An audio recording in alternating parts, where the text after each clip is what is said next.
కామారెడ్డిలో ఆనాడు పెద్దలు కర్ణాటక ముఖ్యమంత్రి సిద్ధరామయ్య గారిని ఆహ్వానించి ముఖ్య అతిథిగా రాష్ట్రంలోని బలహీన వర్గాల ఓట్ల కోసం బీసీ డిక్లరేషన్ పేరిట ఆనాడు కాంగ్రెస్ పార్టీ పెద్ద ఎత్తున వాగ్దానాలు గుప్పించింది.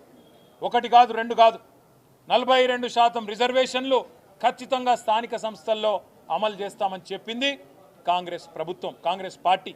అట్లాగే 42% రిజర్వేషన్లతో పాటు ఈ రాష్ట్రంలో రాబోయే 5 ఏళ్లలో 1,00,000 కోట్ల బడ్జెట్ పెడతాం బీసీలకని చెప్పింది Congress party. BC sub plan తీసుకొస్తాం అని చెప్పి సిద్ధరామయ్య గారు నోటెంబడ చెప్పింది కాంగ్రెస్ పార్టీ.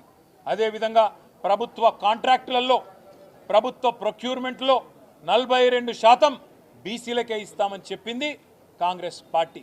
ఇవాళ సంవత్సర కాలం దాటిపోయి 14 నెలలు దాటి 15వ నెలలో ప్రభుత్వం పడింది. మరి 15 నెలల్లో కనీసం 15 పైసలు కూడా మీరు చెప్పిన బీసీ డిక్లరేషన్ కోసం కేటాయించిన పాపాన పోలేదు. 16 కార్పొరేషన్లు కొత్తగా బీసీ కులాల కోసం ఏర్పాటు చేసి ఒక్కొక్క కార్పొరేషన్కు 50 కోట్ల బడ్జెటు అని డైలాగులు కొట్టిండ్రు. కానీ 50 పైసలు కూడా ఈ పోయిన ఆర్థిక సంవత్సరంలో ఖర్చు పెట్టిన పరిస్థితి లేదు.